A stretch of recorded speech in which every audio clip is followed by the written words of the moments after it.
Hey guys, welcome to movies inside. दोस्तों, आज की कहानी शुरू होती है चार दोस्त को दिखाते हुए। ये लोग एक हॉट एयर बलून से आसमान में कुछ घंटे के लिए स्टे करेंगे, लेकिन शुरू में ही इनके साथ एक बहुत बड़ी अनहोनी हो जाती है। इसके बाद क्या होता है, चलिए जानते हैं इस एक्सप्लेनेशन में। अब हम वही हॉट एयर बलून को देखते हैं जिससे ये लोग जाने वाले हैं। केट कहती है, मेरे साथ कोई बदतमीजी मत करना। अब एक लड़का जाने से पहले बलून को उसकी कार से बांध देती है जो उस बलून से बांधी हुई थी। ये लोग नहीं चाहते हैं कि बलून ज्यादा दूर जाए, लेकिन वो लड़का इतनी नशे में थी कि रस्सी को गांठ देना ही भूल गया था। और हम कार के बोनट पे एक मोबाइल फोन को देखते हैं जो उन दोनों लड़कियों में से किसी एक का है। अब उन लोगों को पता चल जाता है कि जो रस्सी उन्होंने बांधी हुई थी वो अब खुल रही है। अब ये लोग बलून को रोक नहीं पाएंगे। इस बात को लेकर दोनों लड़कों में लड़ाई हो जाती है। अब इनके सामने एक विंडमिल होता है और उनका बलून धीरे धीरे उसी की तरफ बढ़ रही थी। ये लोग केट को कहती है, जल्दी से बलून की दिशा चेंज करो। जहाँ केट कहती है, मुझे तो बलून उड़ाना नहीं आता है, मैंने अपने मालिक को देखकर इतना ही सीखा है। अब हम नीचे एक लड़के को देखते हैं।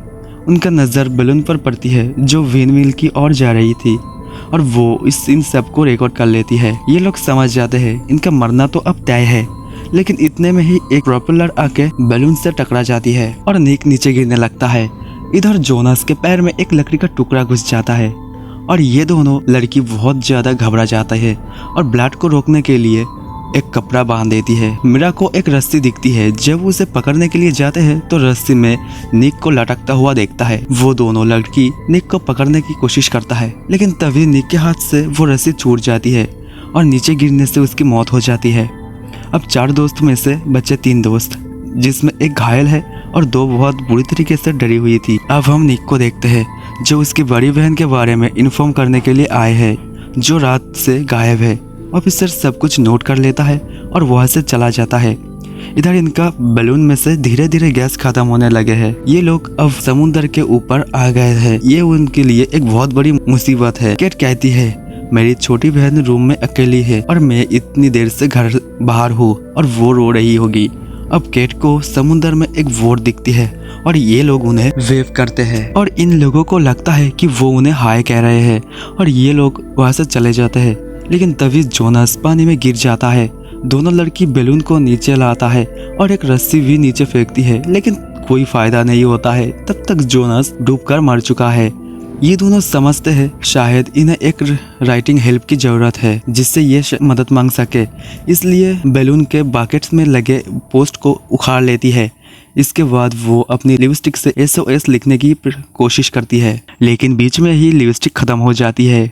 इसलिए केटी अपने हाथ से एक काट मार लेती है और जितना खून आता है उससे SOS को कंप्लीट करती है। इधर केटी की बहन गाड़ी को देख लेती है जिस गाड़ी से वो लोग आए थे। अब केटी की बहन बोनट पे फोन पे उस वीडियो को देख लेती है और वो समझ जाते हैं जरूर ये लोग कोई मुसीबत में है। तभी हम देखते हैं केट अपने फोन को ऑन करती है। जो हल्का सा नेटवर्क आ रहा था उससे ही अपने बहन के पास करंट लोकेशन भेज देती है और वो लोकेशन भेजने में कामयाब होता है।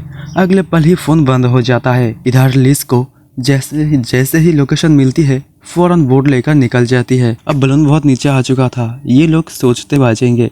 इधर इन दोनों की बोट भी बंद हो जाती है जो कि उसकी मदद के लिए जा रही थी।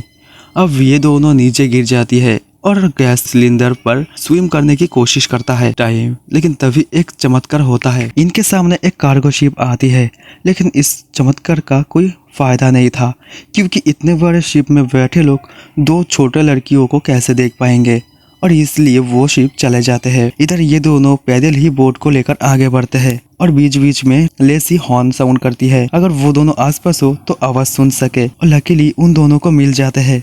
पर यही थी आज की छोटी एक्सप्लेनेशन।